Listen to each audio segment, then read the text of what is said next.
Please tell me that I can't, that I won't, that I fail, that I'll never make it out, yeah. Please tell me all the bad, never good. Fill my head full of every single doubt, yeah. Please say any negative thoughts. I pop off when I hear people say I cannot. I get off to the thought of proving everyone wrong. I won't stop to the top, so you better back off and get lost. I'ma stay loud, stay proud, never running out, never heading south. I'll be spreading out, call it word of mouth. Can't put me down, I'll be getting loud. You can have it douse, not what I'm about. Have your f***ing cloud, it be raining now. I keep making sound, go another round. I'm legend bound, can't stop me now. You don't wanna fuck with me. A slow burn like a disease. Just tell me that I can and I'll show you things that you couldn't believe. Just tell me that I can. Just tell me that I can. Just tell me that I can.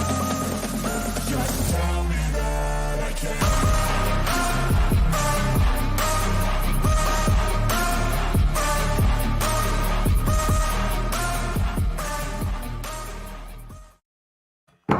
What is going on, everybody, and welcome to another edition of Unscripted as we unfold some of the things that have gone on in the sports world, and we talk about a few other things as well. Joined with me is my boy from another mother, babyface Logan Landers. What's up, baby? What is going on, Jay? It's our last show of the week for Unscripted, that is, because Saturday, hey, we got something special cooking here in a special collaboration event with us, with ASAP, and of course our boy Gonzo with Gonzo Sports Room. 7:30 is what time we're kicking that off? There we go. There it is, baby. Everything you need to know. Gonzo Sports Room, Unscripted, ASAP. It's gonna Watch be a party. of all kinds. Oh, it's gonna be a good show, man. I'm excited for it. I'm gonna be on there for a little bit. And it's going to be a good card, man. The Royal Rumble is always fun. Yeah, absolutely, man. I expect a lot of great things. I need to go tomorrow. I'm gonna break it down and look and see more of the cards and things. But yeah, man, I'm excited about it. You know, we had a lot of fun last year when we did Royal Rumble, and I gotta imagine it's just going to be even that much better when we do it this year. I think we're gonna have a lot more people participating. So yeah, man, it's gonna be a good time, my brother. But let's go on and get. We should be joined. Gonzo should be here in a little while, folks. So I'm sure he will pop up here any minute now. But as we get into it, let's do some breaking news.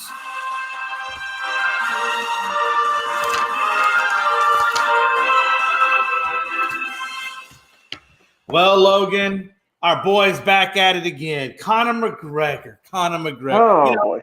it seems like, it's an ongoing thing with him. It seems like every so many months it goes by, McGregor will pop up here and there. Well, he popped up this time. It seems like that leg that he has been rehabbing should be pretty good by now, given all that he has gone through in the last day, Logan. Looks like he went out on his birthday on that beautiful yacht of his, hanging out off the coast of Spain, living his best life, drinking the proper 12, doing what he does, hanging out with his girlfriend, doing the VIP extraordinaire. Well, he comes across a young lady, name is not disclosed, that he realizes he knows from his old school or his old neighborhood out there in Dublin, Ireland, and invites the woman over to the VIP. They hit it off. They're doing their thing. Everybody's enjoying a good old time. And then he takes her back to the yacht with the girlfriend and company in tow. Everything's going great. People are enjoying life. Next morning, as we fast forward, he wakes up, goes into where the woman is sleeping that he has invited onto the yacht, and for whatever reason becomes aggressive with her, hits her in the face, hits her in the stomach, threatens to choke her and throw her and drown her into the water. For whatever reason, she has no idea because it came out of nowhere. She jumps into the ocean, Logan. The girl's in a bikini, jumps into the ocean, hanging out in the water. Red Cross comes by, swoops her up. She goes and talks to police investigators, and to the dismay, says it was not McGregor that hit her initially, that it was a different gentleman altogether. Only to, as she said, quote unquote, I was in shock at the time I was being interviewed. It was not a different man. It was, in fact, Conor McGregor, and now charges have been filed. What a time to be alive, Logan. Honestly, what a time. Jay, I know that we are a sports show, but God, I hate talking about these topics. And, it feels like we do them way too often. Well, we It had does. I think what, 2 or 3 cases on the last show, and it's pretty much probably what it feels like once a week, unfortunately. But that's just the world we decide to dive into, and here we are once again. Whether it was Conor McGregor who laid hands on the woman, or if it was another gentleman who did that. Either way, like we say, Jay, you just can't be doing that. I mean, unprovoked. It seems like that you just woke up and then. I mean, Jay, she basically was running for her life, jumping out of a boat. I mean, it's an insane story, and I mean, obviously, I'm sure. I'm sure an investigation's still ongoing with that, but my God, man, McGregor, I don't know if it's him, Jay. I don't know if it's just the people he hangs around, but I don't know, Jay. He's just gotta get away from all this stuff because it gets brought Oh, yeah. up way too often with him. I mean, this is like a 6-month basis. It feels like there's always something with him being violent towards somebody. It doesn't matter what gender they are, what race, or anything. But it's brought up way too often for him, man. And I mean, obviously he's a phenomenal UFC fighter. Not that it matters, but you can't be doing this, Jay. He's a grown man. He can't be Yeah, doing and, this. and again, And also too, or if it is another gentleman, who, like I said, we'll figure that out in the meantime. If it was him or if it was someone else, whoever it is, it's just unacceptable regardless. but I think a lot of times I think it is McGregor. I think McGregor's just McGregor, and sometimes when you put liquid encouragement, and then when you throw your friends into the mix, things go left, things go right, and McGregor is kind of a hothead at times. So it doesn't surprise me that he has fallen into this area because it's not like this hasn't happened with him before and other things. I mean, look what he did with Khabib. Remember Khabib when? And I know that's part of some of that might have been a publicity stunt when he was supposed to fight Khabib, but Right. You remember where he was enticing Khabib on the bus. You remember that incident? That was crazy. Yeah, I remember. Didn't he like throw something at the bus, break a window or something? I remember also. Too I think it was like there was some older gentleman at a bar like last year, I believe. If you remember that one, he got in an altercation with him. So I mean, yeah, it's just Also, thanks a lot for Frankie for breaking some news here, saying Zion was named the starter for the All-Stars this year. Jay, give me a second. I'll find a list for all the starters. Yeah, I was looking for the list. I had not seen the list. I was told that they were not going to do that until closer to time. But if there's a list, that's what I thought. That's what I thought, but maybe. And we're gonna get more into the actual All-Star. So far, a little in the dark here. He said there actually is a topic that we're going to talk about when we get to the All-Star break, when we talk about Bam Adebayo and his thought process on the All-Stars and how they're selected and how he feels it should be changed. But we'll get to that in a minute. We'll transition a little bit into the Seattle, looking that they're going to resign Geno Smith, Logan, if you can believe that. I mean, I think we saw that coming, right? That he was, given the year that he just had, that you knew they were going to re-sign him. The question is, how much? He's 32 years old, and it's looking to be somewhere in the neighborhood of around 30 million, I believe it is, to tag him. Mm-hmm. But at a bare minimum, if they want to keep him, they're going to, and they don't know what the long-term price is, they're going to have to tag this young man, and it's going to cost them a nice 30 million. I wouldn't be surprised, though, if they do get that knocked out prior to. He said, who's not a starter? Ja Morant. Okay, so I did find on Twitter, Jay, from Shams, so a trusted source. So he released the West All-Stars. I don't see anything about the East yet. So for the West, you have obviously LeBron James, who's your captain. You got Stephen Curry, Luka Doncic, Nikola Jokic, and Zion Williamson. Brother, that is a stacked lineup if I've ever seen one. And the interesting thing about that, though, but you know what the interesting thing about that is that's just the stars that they picked right now for the All-Star break. They're going back to what they did a year or so ago, where the fans will be 50%. I guess the coaches or writers will be the other 50% on who gets put in there. Or actually, the fans select the starters, the coaches select the reserves. But they're going to go back to where the team captains. They're going to do team captains, and then captains are going to pick their teams based off of the people that get selected. Yeah, it's an interesting case here, but I'll definitely be on the lookout to see if the East gets, if that gets released here during our show. We'll definitely be breaking it down to you. But once again, thanks to Frankie for bringing that up to us. Hell yeah. But, back on to Geno real quick. Like I said, Geno had a good year by Geno Smith standards and what he walked into. He had a fairly good year. He 69, almost 70% completions of his passes. I don't know how much more you want out of a new starter than that. And with the 9-8 records, he had a winning record, 30 touchdowns, 11 picks. Hell, that's better than what Dak put up, for crying out loud. 42. It's better than what Russell Wilson put up also. Jesus, man. Hey, who we kidding, right? Right at around, 4,300 yards. But the interesting thing for me was he was 5th in the league in QBR and 6th in the league on ESPN's QBR mark. So, he's right there in good company. I don't know, man. What do you think, man? What do you think we'll do in terms of years and money, if you had to guesstimate? Yeah. Money-wise, that's a little tough because, contracts go higher and higher each year, right? Also, LeBron and KD. So KD must be on the East. Okay, we'll see that in a minute. He said, "Oh yes, Rob Scott will be at the All-Star game this year. That'll be sweet."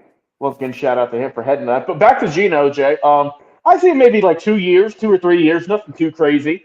I think he's earned it, for God's sake. No one thought he would be this good.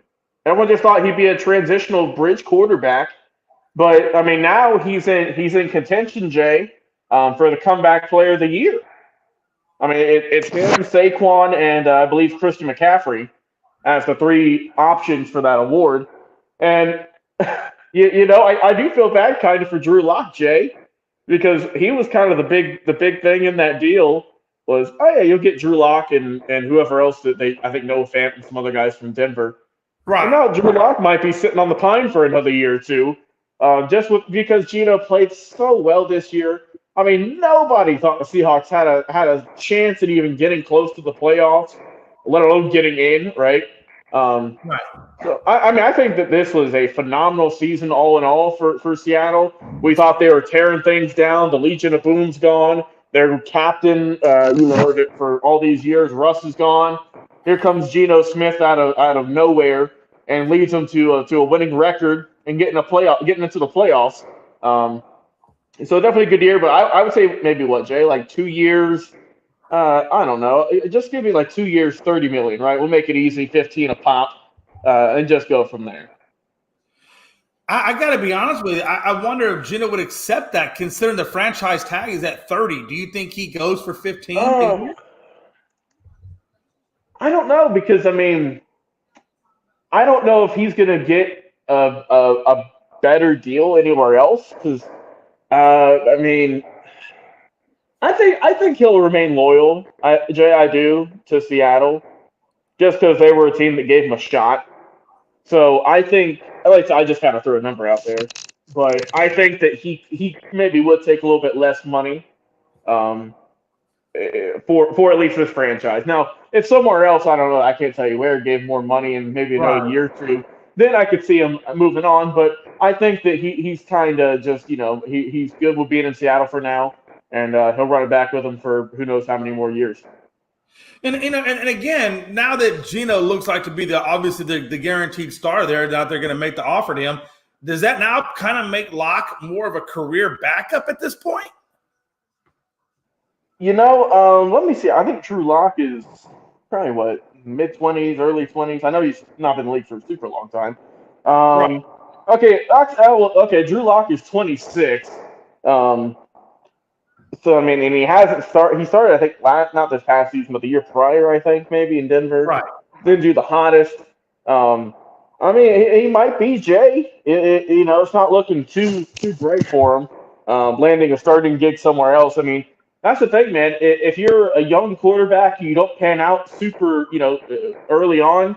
I mean, you could turn into like a Baker Mayfield, we'd say, or like even like a Sam Darnold, just guys or Zach Wilson, just guys kind of in recent years who have been benched to be a backup in some cases for their career. But I mean, it kind of remains to be seen with him if he has the talent to lead a franchise. But right now, I would definitely, and I know you agree with me, I would definitely feel a lot more comfortable with Geno than with Drew Lock at this point. Oh yeah, absolutely. I don't think there's any doubt or question in my mind on that either. Since we're kind of already in the football mode, let's just go ahead and get into the show. That is our first subject matter is NFL news, and obviously, as you know, everybody's looking for head coaches. A lot of teams are looking for starting quarterbacks. So there's a lot of what ifs right now in the league as we get closer and closer to the NFL draft. Let's start off with coaches first. We just saw Frank Reich today get elected as the Panthers head coach. I got to be honest with you, Logan. I think this should resonate with you and what went down with the Raiders. Not to knock Josh Allen, but you had a damn good thing going with the existing interim coach. Now, I understand that particular interim coach, I cannot remember his name. Logan, I know you know it. I know it's hard to pronounce his last name, but let's go with Rich. Yeah, we're going to go with Rich for namesake purposes.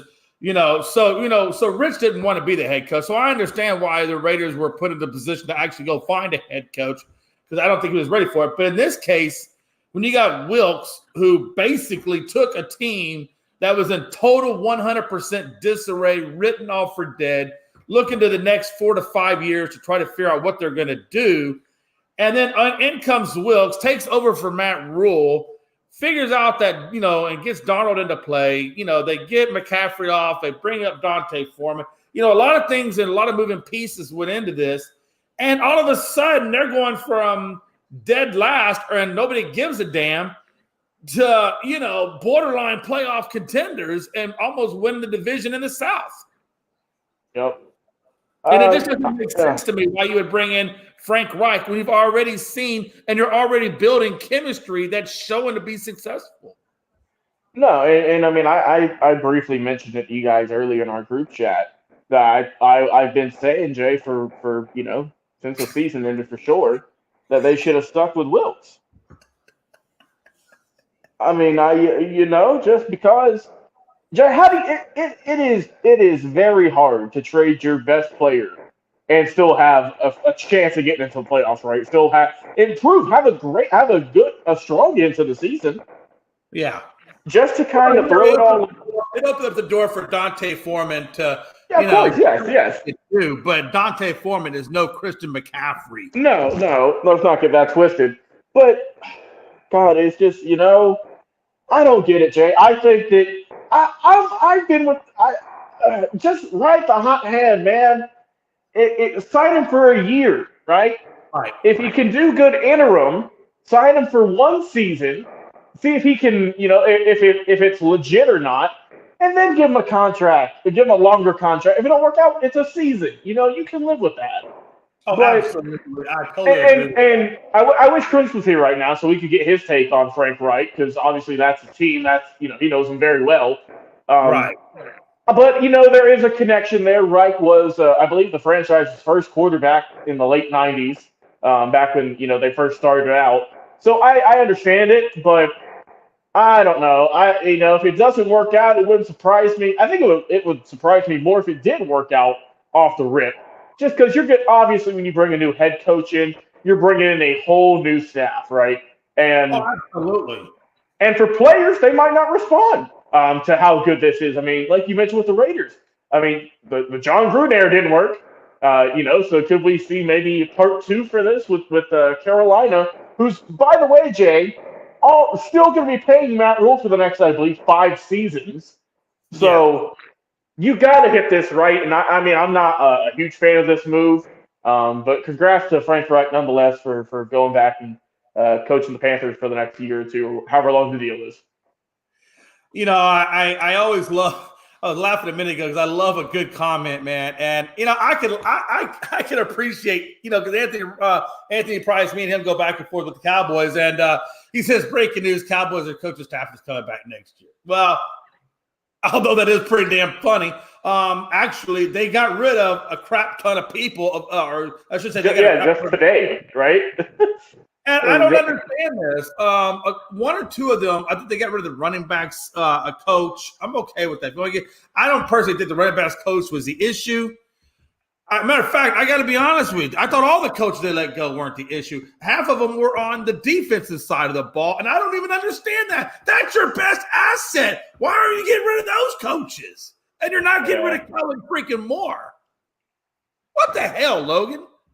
Jay, that's well, I mean, you just played the 49ers, and you monster, and you only gave up one touchdown. Had your offense, Dak Prescott, been able to convert, had Kellen Moore did a better job developing his offense, the Cowboys could have won that damn game. And also, too, just to harp on that, also, Jay, that might have been the worst final play call I've ever seen in a ball game. That was atrocious. Yeah, Anthony Price goes on to say, no, he was talking about the offensive coordinator, defensive coordinator. Okay, thank you, Anthony. That makes more sense because, and I'm okay with everybody, with the exception of Kellen Moore, I'm okay with everybody coming back. It's Kellen Moore that I have the issue with.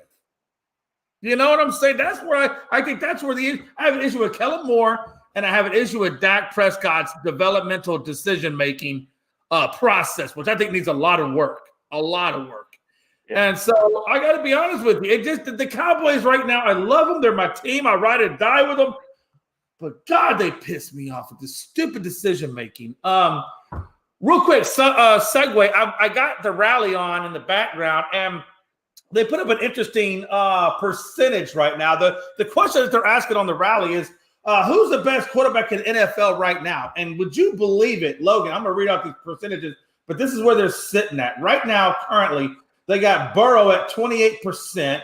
They got Allen and Mahomes each tied at 22%. Ooh. Then they got Herbert at 12%. And they got Jalen Hurts at 16%. Wow. Well, I believe three of the four quarterbacks you listed there are in the MVP conversation, right? Yeah. So I mean, I know Allen, Mahomes, and Hurts; those three are in there. I don't believe Burrow made. Actually, no, Burrow did make the MVP cut, so you got all four MVPs there, or MVP candidates. And then Herbert, obviously, he's a young stud. He's been very impressive. I mean, Jay, would you agree? I mean, percentages, I don't, that's fine. Well, I'm not a mathematician.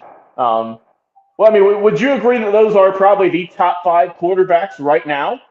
Oh, absolutely. And I would say if in terms of stats, in terms of team success, obviously I know that the Chargers are a little bit on the lower totem pole there. But, I mean, just real quick before we can move on. I mean, obviously the Chiefs have been one of the best teams the last 5 seasons. The Bills have been really solid the last, probably 3 years. Obviously, the Bengals made the Super Bowl this past year. They might make it back this year. And then, Jalen Hurts, he really had a good coming out party this year. I know the defense was phenomenal, but also you got to have a good offense to do, and he helped lead that. So, I mean, I'm cool with that. Those five there being the top five in the league. I mean, it's hard to discredit really any of them. I want to talk real quick on. We're gonna play the matching game. Remember when you were in high school and you had to, or in middle school, and you had, and you got those tests, and you had to do the matching. We're gonna do the matching game real quick. Yeah. All right. I'm gonna give you some coaches, and I'm gonna give you some teams, and you tell me where you put them at. Now, clearly, we already know that that Reich has already gone to Carolina, so we're gonna take Carolina out of the mix. Off the board. Yeah, they are off the board. But then, okay, so you got Chargers, Broncos, Texans. And then we're going to go in Colts. And then the coaches I would give you would be Flores, Peyton, Quinn. Nope, we're going to take Quinn off the board because Quinn's already committed to going back to Dallas, so he's off the board. D'Amico Ryan, Gannon, which is the Eagles' defensive coordinator, and then you have Harbaugh. And if there's somebody else you want to throw in there in the mix, go ahead. That I haven't put on that list, you can throw them in there as well. But the coach, so you got Chargers, Broncos, Texans, and Colts. What are we looking at? Well, I think, and you give me yours. I got Flores. Yeah, we'll go one by one, make it easier. So who you got Flores doing? We'll start off with the. Now again, the Chargers one is only in there because I feel like Staley should be. I think Staley should be gone personally. I agree. I'll put that in. So Jay, where do you have Flores going? And I'll put this in there. Not that it's going to happen, but again, this is matching who you think should be the coach of this team, and not necessarily who is the coach of this team. Right. The Chargers would benefit greatly off of a Brian Flores. I think he could do wonders with that offense and that defense. To be honest with I'd like to see what Flores can do with Khalil Mack. To be honest with you, see if he can reinvigorate Khalil Mack. But I got Flores for the Chargers. Who would you like to see go to the Chargers? I was leaning towards the Chargers, Jay, and I think I will have to rock with that. Just because they have a young team who is on the rise, who, with I think the right coaching, can be a good playoff force. So I would put the Chargers as my number one pick for him.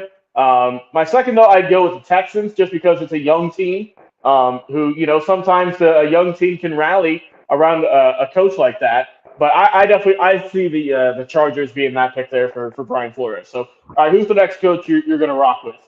Yeah, so let's take the Texans as the next one. I really have a strong feeling that DeMeco Ryan is going to take that job. I think he's going to get offered that job. As a matter of fact, I know he's turned down interviews. After he interviewed with Texas, he actually shut down the rest of his interviews. So I do think DeMeco Ryans goes to Houston. He's got, he played there. He was a player with Houston back in the early days. So I feel like DeMeco would be a good fit there. I think he could go in there and resurrect this team, give them back the fundamental things that they need to do. And I think it's just a good overall homegrown hire. And it also, helps the minority presence in the NFL. Yeah. So I think you kind of hit a lot of different things with the hiring of DeMeco Ryan. Yeah, I like the Ryan pick there. Like you said, he did. He was part of the franchise and whatnot. But what was the guy's name? The Eagles defense coordinator. Gannon. I think that could be a good piece there. So I would put Gannon there just because. I mean, we saw what the Eagles have done with their defense the last 2 years, we'll say. Right. And I mean, the Texans obviously I know that they've sucked recently, but they got a lot of young talent on that defense, Jay, with a lot of potential maybe. So I think if you can bring over a good defensive-minded coach, I think that's a good place to start. So I would rock with Gannon from the Eagles going over to the Texans. But I also see Ryan going over there too. Yeah, that's interesting. Yeah, I think the next team we'll look at is the Broncos. I really like – this is kind of where I like Gannon. I like Gannon with the Broncos because I feel like he could do something with that defense, number one, get that defense back on point. And then I think, he could also do wonders with helping choosing a better – obviously, they let go of Hackett, so he's going to have to give an offensive coordinator. And I think whoever they bring in as offensive coordinator, he will do his due diligence because he is coming from a winning franchise, so he knows what a winning regime looks like. So I think that what they've done out there in the Eagles and how they've done it with Sirianni and the Eagles, I think Gannon is ready to go to that next level. And I think the Broncos are looking for that, that next guy that can really resurrect their defense, keep their and then obviously bring in the right offensive coordinator. So I think Gannon would be really well served with the Broncos. Yeah, the Broncos. I'll go with the popular vote here, Jay. Sean Payton has been linked to him for quite a minute now. Just because we've talked on the show, so I won't go into too much detail. But just what he's able to do with offense, and for a team, I understand where you're going with the defensive mindset, but I'll go on offense, bro. This offense for the Broncos was supposed to be high flying, top 5, and they didn't do nothing really. They struggled. So give me Sean Payton, someone with experience who can help out this team with a good mix of vets and also young players. See what he can go with there. And I'm going to give you a one-off. Okay. Because the only reason I didn't put Peyton with the Broncos is because I felt like he's been leaning pretty heavily towards, or at least the rumor mill has been leaning heavily towards him going back to the broadcast booth. And so I kind of figured he was out of the equation. But if he does decide to coach at 23, and if he does go to the Broncos, I'm okay with that too. Like you said, for the exact reasons you just said, getting the offense back on point, getting Russell Wilson back on point, would be pivotal. And I think that you're right. I think Sean Payton would absolutely go in there and do that. So if that was the case, then I would probably put Gannon down there with the Colts for the same reasons I have him there with the Broncos to get that difference back on track.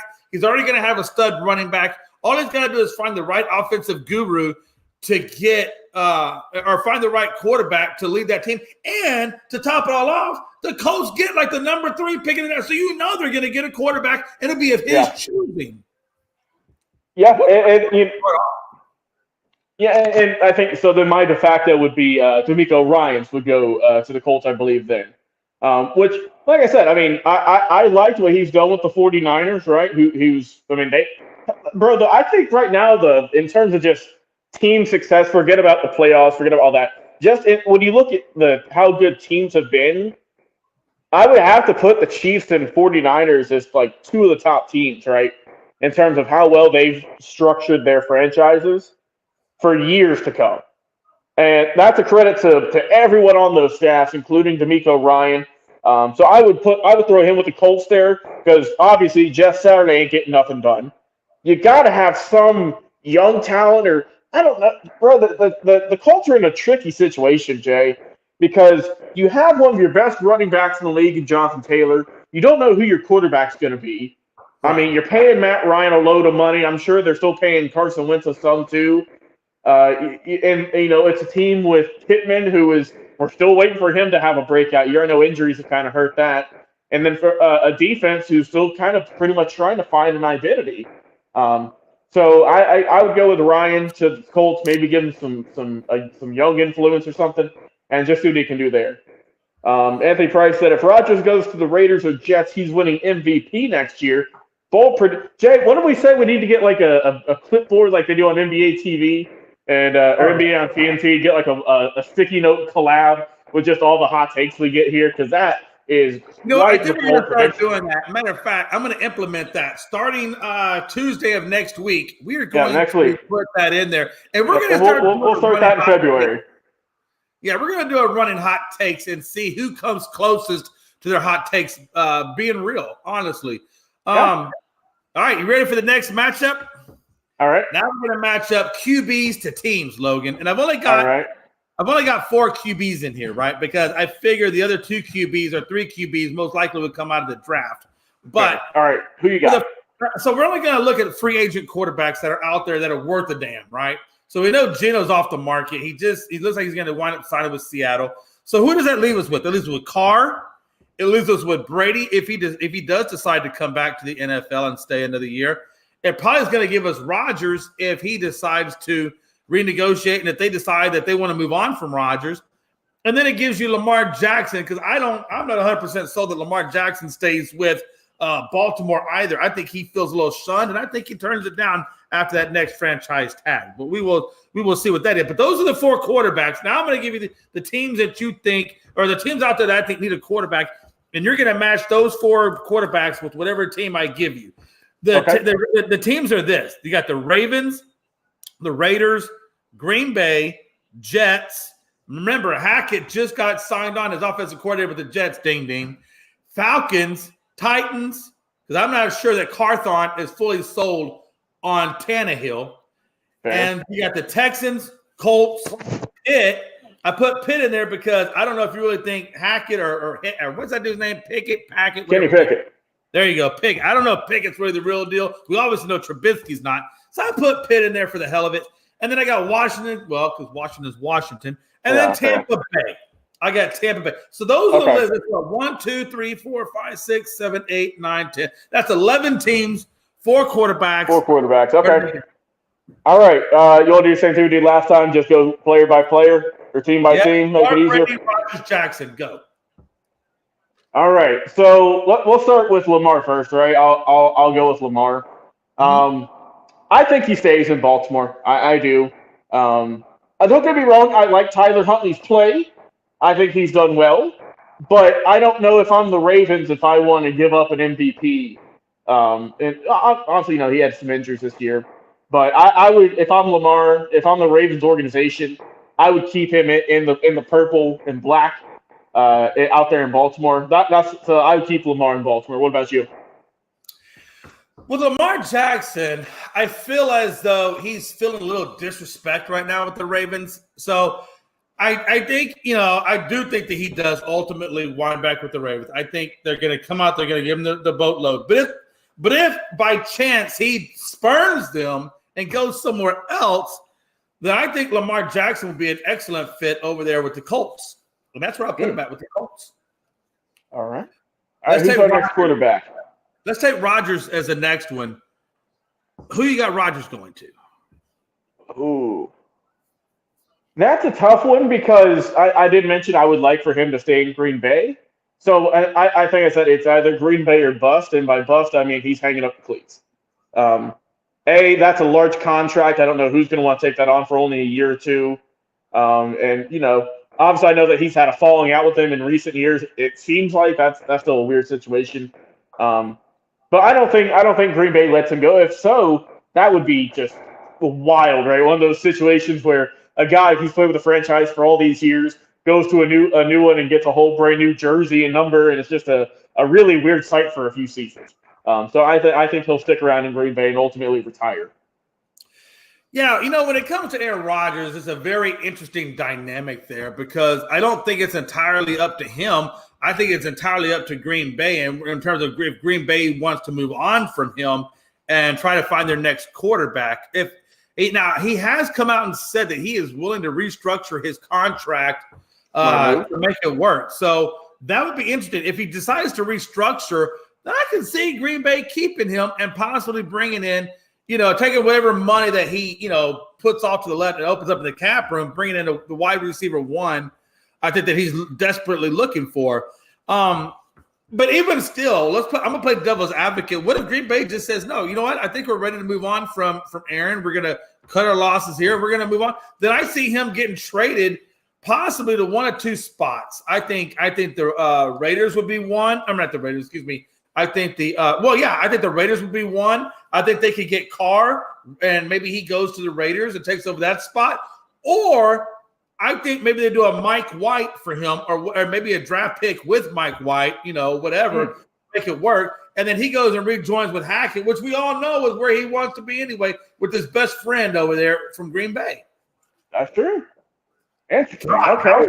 Look, if the Jets were able to grab him and the Broncos weren't, how crazy would that be? Jeez. Ooh.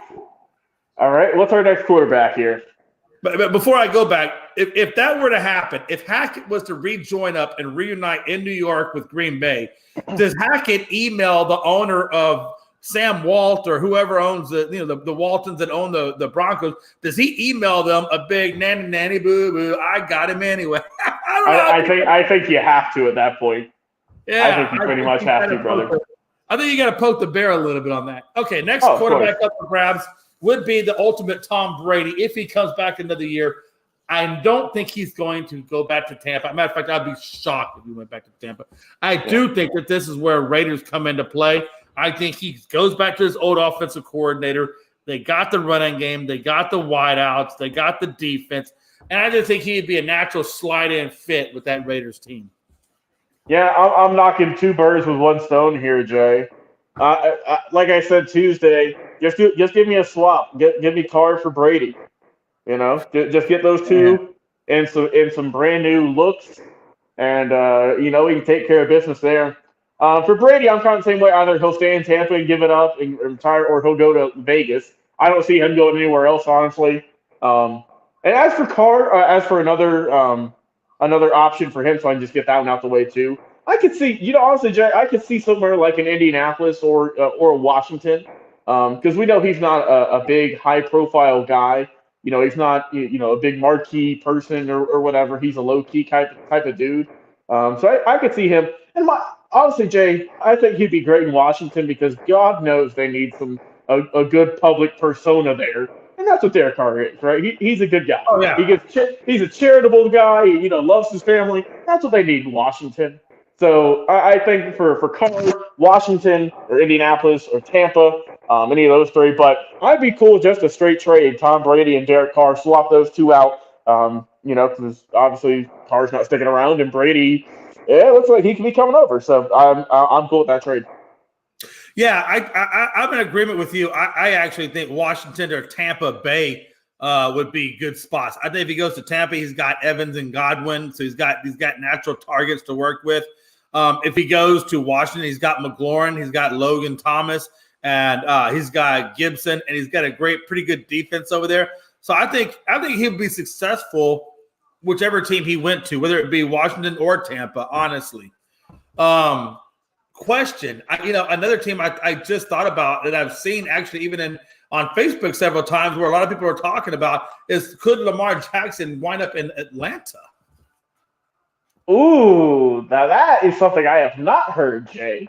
Yeah, I've seen several posts where they've been trying to link Jackson up with Atlanta.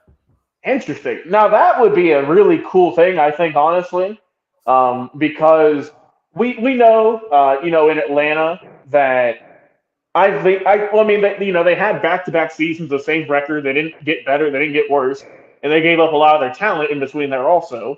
So I think that kind of speaks to how Arthur Smith has been doing, right? He's held the ground.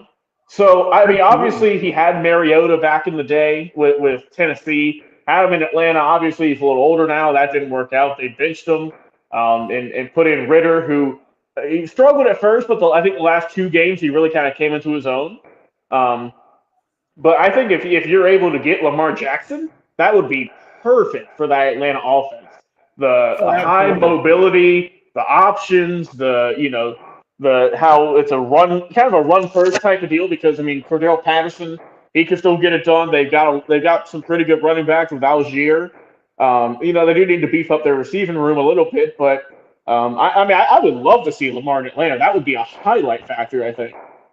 Oh yeah, I am totally agree with you. It'd almost be like the second coming of Michael Vick that they had way back. Honestly, you're not wrong. And Lamar. I think he would do really well with the culture in Atlanta, with the fans. We would love him. And plus, I think he would just fit really well in the city too.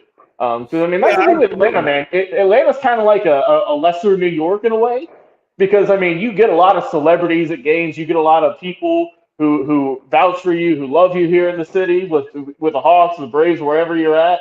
And I think Lamar would fit in very, very well here in Atlanta.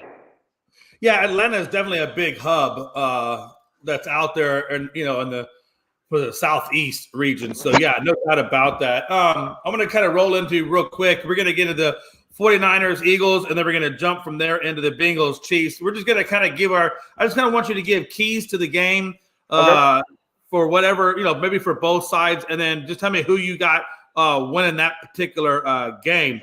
So the first one we'll look at is the 49ers and the Eagles. I think McCaffrey, he's got a calf injury right now, but he does expect to play. But anytime I see McCaffrey and any kind of injury, but expects to play, I kind of tend to lend on the eye of caution, like, oh my God. But then again, they do have that 3-headed monster. So I think when it comes to the 49ers, number one, that defense, that Bosa-led defense has got to come out and do like they did against the Cowboys and play that type of defense against this star-studded Eagles lineup. And then two, I think that they have to use a lot of run game. They got to use a lot of Elijah Mitchell. They got to use a lot of McCaffrey. They got to get McCaffrey in the receiving game as the running game. And they really got to use a lot of mix and match with Debo. They got to do a lot. I think they need to do some reverses with Debo. They got to do some running with Debo. Debo just got to be all over the place. I think Debo is going to be the key X factor to that Niners if they get the win over this Eagles. But again, and don't forget, you obviously got, if you look at the opposite side of the ball, the Eagles really got to get Jalen Hurts going. Jalen Hurts needs to get some runs in there. Miles Sanders needs to get pounding on that 49ers defense, which I think can give up the runs. I've seen them give up some of the runs sometimes. So they really got to get Miles Sanders involved. My only problem is with A.J. Brown. He's kind of showing some diva moments right now. He just came out and said, hey, look, I want the ball. He's making it out. He's making it very apparent that, he wants the ball. So I kind of wonder if that's going to become an issue within that locker room. Will A.J. Brown become an issue in that locker room? Kind of reminiscent back to the T.O. days. if that rings a bell. So that's the only thing that worries me about the Eagles is can they keep the chemistry working? Can they keep Brown happy? Much like Donovan McNabb, I think he did his best to keep Tio happy, and it just wasn't working. Yeah. But again, the thing for me, the 49ers with the Dallas defense was they had a hard time finding the end zone. They only found the end zone once. The rest of the time was on field goals. And I don't know how that's going to go against this Eagles-led team. So I think the key for me is the 49ers got to get the ground game going early. They got to apply that defense hard and heavy. And then I think for the Eagles, they got to make sure that they maintain that leadership in the locker room, that they maintain and keep the divanness off to the side. And then just do what the Eagles do, which is, air it out, run it, and play strong defense. Logan? Oh, yeah, by the way, the 49ers taking that game in the end, though. Okay. Yeah, honestly, so I picked the Bengals and 49ers since all this, since the playoffs started. So obviously I'm going to rock with the 49ers. But I'll give my keys when we move off to the next game. For the Eagles, I think if you can stuff the run, that's the main key. You got to stop McCaffrey and Debo and force Brock Purdy to beat you. I know he's looked good, but there has been times where he has looked shaky, and that's just due to him being a rookie, right? And so if you're going to have someone beat you, don't let it be the George Kittles, the Devos. Let it be Brock Purdy. Let him beat you. And so, like I said, pretty much stuff the run and see what he can do. And for the 49ers, what they've got to do, right? Obviously, you got to contain that defense. That's going to be tough. But for them, you got to get to Jalen Hurts, right? You got to. We know the Eagles have been well renowned for their offensive line, really for the majority of their franchise's history. But if you can get to Jalen Hurts, give him some pressure, see what he can do with that. Maybe cause a few mistakes, rolling out of the pocket, and get with that. But I think it's going to be a close matchup here. You have a high-powered offense, and I mean, honestly, the Eagles are too. It's just their defense is so impressive. We get on that a lot. Absolutely. So, I mean, I think this is going to be a great battle between these two squads. So I would give the 49ers winning this one, maybe even by a field goal, Jay. This is going to be, I think, a knockout game. Yeah, I had this game not as a blowout. I had this game as very, very close, and I'm right there with you. I think this is another one-possession win by either who gets it. Like I said, I'm rolling with the 49ers, so I think it's going to be another one-possession takeaway. I wonder if it's going to be another 19-12 type scenario or what have you. We shall see. But again, now we move into that Bengals and Chiefs. Oh, my God. Hey, I don't know about you, Logan, but the big takeaway for me in this one is Burrow's 3-0 against the Chiefs. That's true. He's 3-0. Can he make That's it hard to do in a pivotally big game? Number one. I think Mahomes play is less than 100% right now. He says he's fine. He has, according to them, he has gone out and played.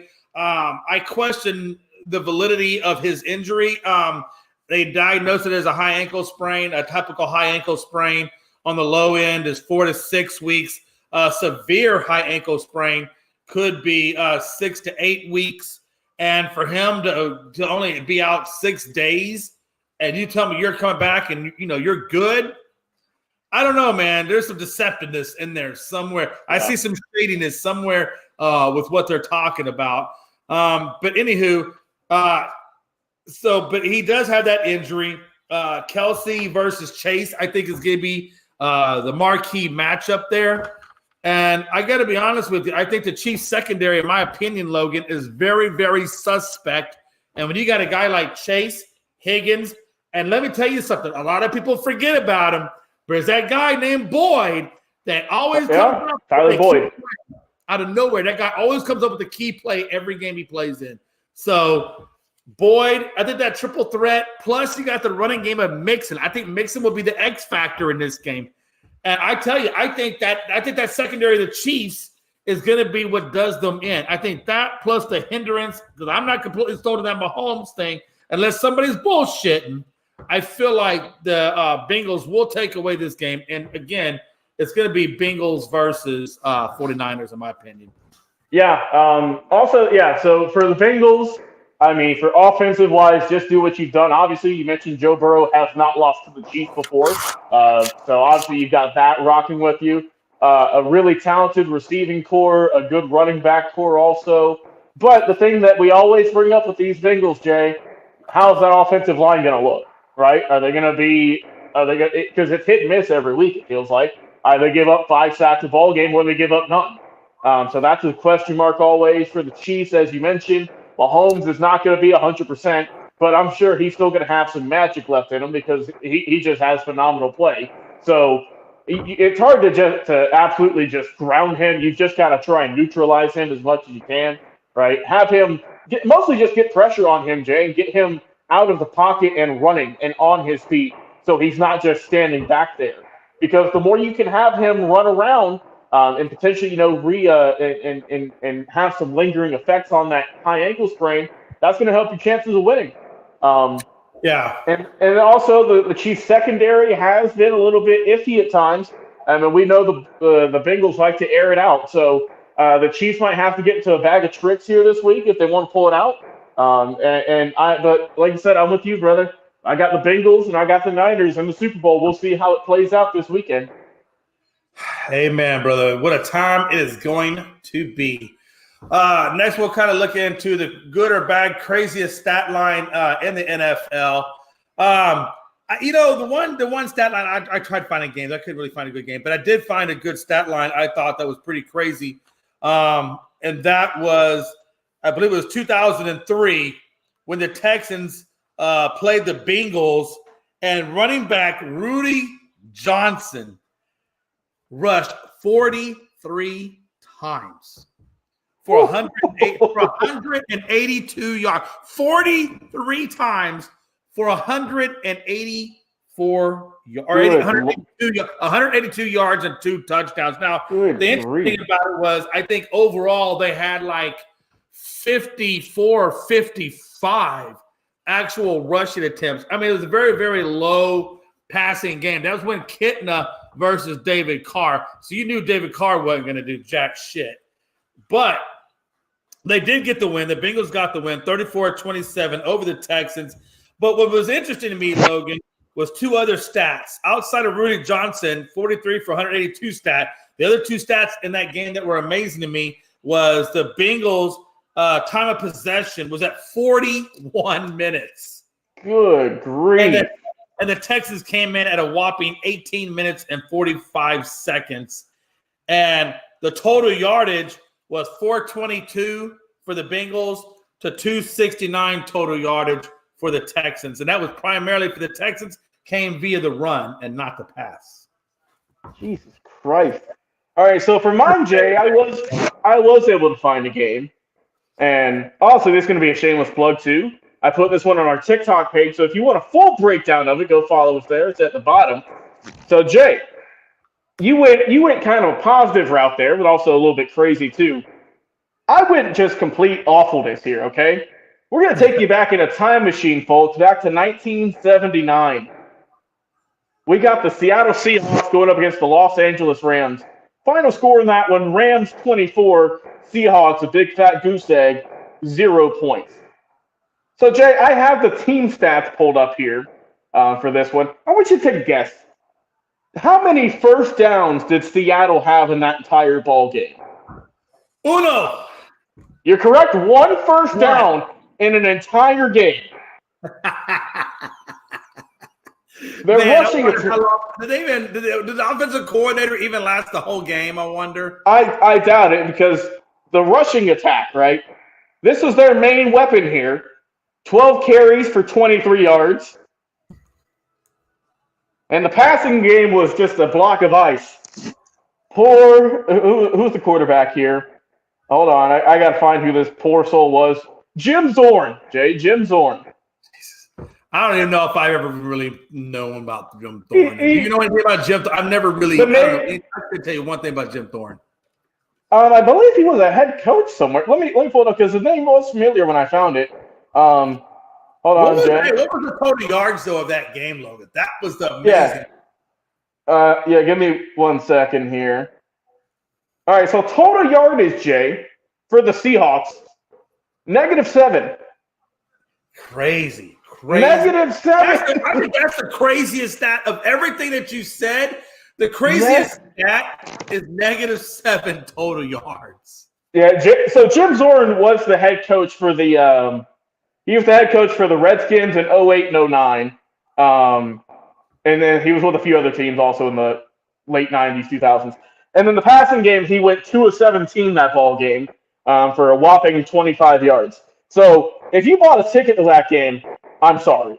My God. Meanwhile, they gave up 475 yards to the Rams that day. So yeah, it was not pretty to say the least. So yeah, that was my crazy bad stat line in the NFL, maybe of all time, because that's going to be hard to top there.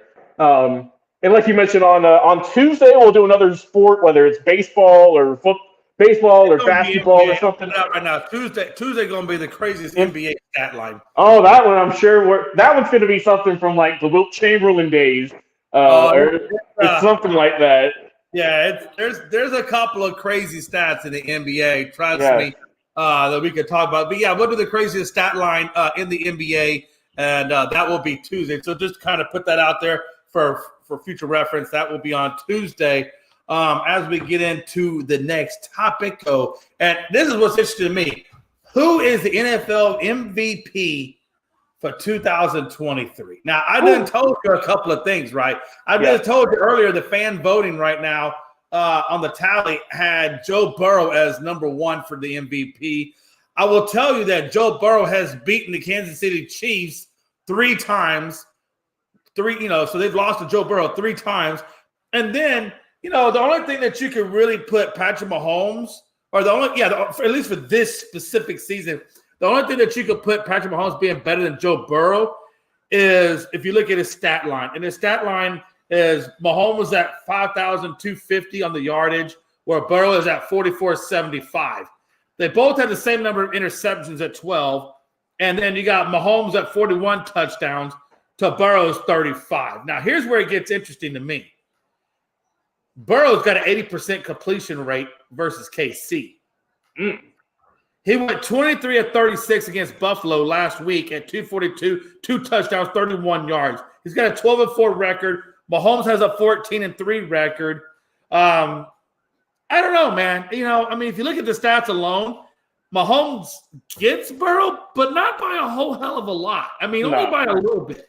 Only by a little bit. Yeah. And I'm with you, Jay. I think Mahomes will get this. Only because, too, he did lose Tyreek Hill. I know you still have Kelsey there, obviously, but he did lose his one of his best receivers, and he did do phenomenal. He said Hurts or Mahomes. I think also the other guys in the conversation who were on the finalists, Justin Jefferson, right, wide receiver, making it. I'm happy for him, and also Josh Allen. Who's done good things in Buffalo. But I would give it to Mahomes just with how well he is this year. My God, he almost threw for 6,000 yards. That's insanity. That's the thing, though, right? That's the thing for me. Now, Rob Scott, he's basically saying Mahomes or Hurts should be MVP, period. I'm okay with the Mahomes, absolutely, because like I said, that was one of mine. But the Hurts, and I like Hurts. Don't get me wrong. Hurts is an amazing, amazing quarterback. Right. But when you look at the stats and when you look at what Burrow has done so far in the league to what Hurts has done in the league, Burrow is just a little bit better, if not a lot more better than Hurts. He just is. I don't know how we're discrediting Hurts, how we're discrediting Burrow. Because that's not the only one that I've heard. I know Rob Scott's the only one that has said Hurts over Burrow. I've seen a couple other people that have said Hurts over Burrow as well. And I just don't. I like Hurts. I do, man. I think he's going to be a force to be reckoned with in this league for a while. But I just think that this is Burrow's time. It's Burrow's time. It's Mahomes' time. And this is the ultimate rivalry right now. Mahomes versus Burrow is no better than Manning versus Brady. You took the words right out of my mouth, Jay. This is like the modern day equivalent of that, I really do think so, honestly. I would go with Mahomes getting it. If Burrow gets it, I'm not shocked either.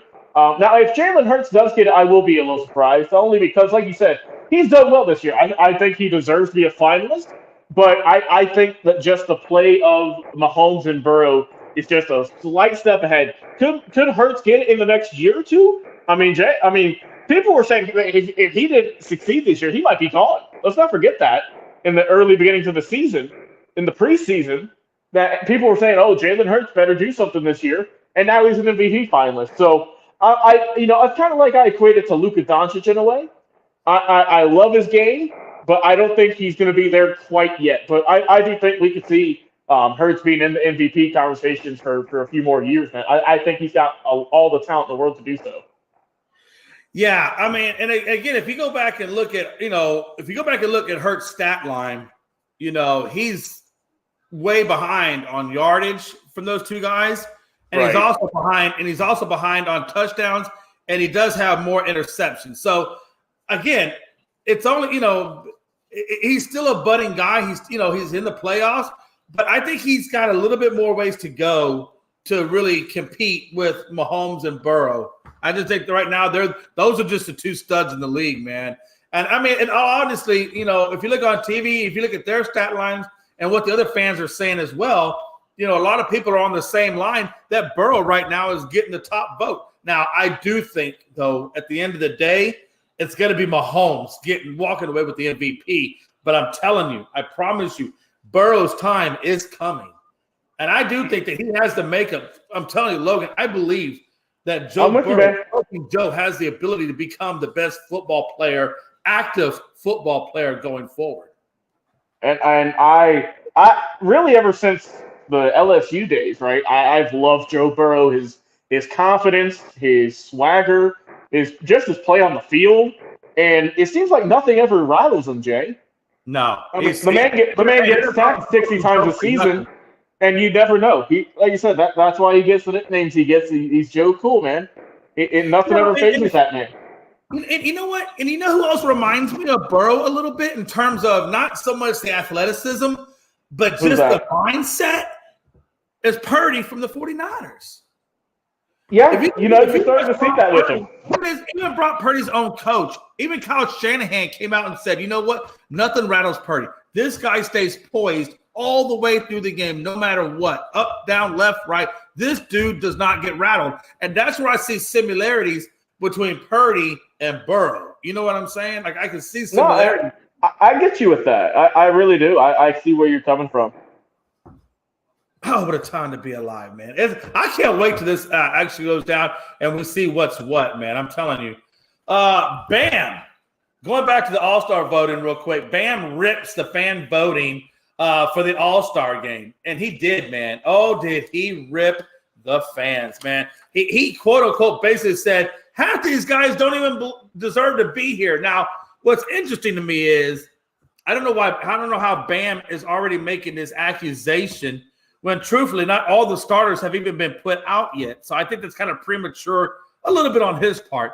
But I do understand where he's coming from because the All-Star game is at least the starters are fan-based. And fan-based, goes a lot on popularity. It just does. It goes on popularity. Now, the reserves, that's a coach-driven ballot system there. So I think you'll get a little bit more fair on the reserve side of it. But I do understand what Bam is saying, where he feels like a lot of it is fan-driven, or it is fan-driven, and he feels like, the right players aren't necessarily getting put into the starting spots. Logan? No, and I get what he's saying with that, Jay. I do. And I mean, I don't know what it is, Jay. It seems like we get people pissed off at All-Star voting every year. Oh, yeah. And how do you fix it? What would we do to fix it? I mean, it's just tough. Yeah, because obviously it's almost on the same equivalency as the Hall of Fame voting. Yeah, I mean, because obviously you want to get your fans involved, right? That's what grows the game. That's what gets them happy. They want to see their favorite players, but that also means that some guys who are maybe we'll say less popular with the fans or the media, who are great teams, who are great players, they might not get in, and that's a shame. But I mean I think you just got to take this one on the chin and just move on. I mean, what else can you do? I mean, obviously, one person is not going to be able to fix the voting and change it, but I still think that really just All-Star game voting in general has always been kind of wonky for me. There you go. And So 50% fans, at 25. 25% media, at 25% coaches. I guess, like you said, it makes up the starters. But the fans really do have an astronomically big say on, who's going to be out there. I mean, and the other, of course, the other part comes from the media, like you said, and the coaches. But you're never going to make everybody happy. There's always going to be issues left, right, up, or down. And, honestly, Bam just may be feeling a little bit jealous that he's not being named a starter, maybe. Who knows? I mean, it could be any number of things, right? There's Bam, a lot you'll of be options. okay. You're still making astronomical amounts of money. I don't know what Brother, you're not kidding. What we got let's next, get Jay? our final thoughts, and then we'll go enjoy the rest of our evening. Logan, man, before you get that, Rob Scott chimes in, Bam ain't no starter. I agree. I don't think Bam's a starter, not at the position that he plays. There's too many other guys out there that are just better than Bam at his position. So, yeah, I don't think he's a starter either. A reservist, I give Bam a reserve spot, but yeah, it is what it is, man. Logan, what are your final thoughts, my brother? Yeah, man. Like I said, good show. Obviously, no unscripted show Saturday in our regular sense, but earlier kickoff time, 7:30. You saw the thing at the beginning there. Us, Gonzo Sports Room, ASAP, collabing on a Royal Rumble live watch along. So that's going to be fun to do Saturday night.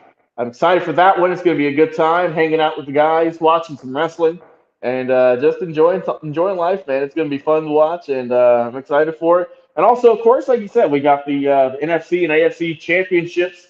Figure out who's going to the Super Bowl. And then, Jay, we get a whole, week and a half, 2 weeks of just pure previews for that. And we are going to do all we can. Hell to the hell yeah. Rob Scott goes on to say, great show, brothers. Hey, I appreciate that, Rob, man. I can't tell you how much, all of us love and appreciate you and your support. And Mike Hughes, we love Mike Hughes, and we appreciate all that bullshit does to support us, man. I love you guys. We appreciate you, Rob. And Rob says he'll be there too, hopefully. And hey, Rob, man, it's going to be a good time, man. It's going to be one of the few times where I'm going to be looking like a deer in headlights, and you're going to be like the guy that knows everything, kind of like when we talk baseball. It's going to be the reverse effect. So it's all good. But yeah, man, hey, look, you got the Royal Rumble 2023 coming up like we all said on Saturday. We will be doing a watch-along. Party starts at 7:30. Show up, starts at 8. So get your little groove on. It's going to be a hell of a good time. And we're just going to have a good time, man. And, yeah, man, I'm excited.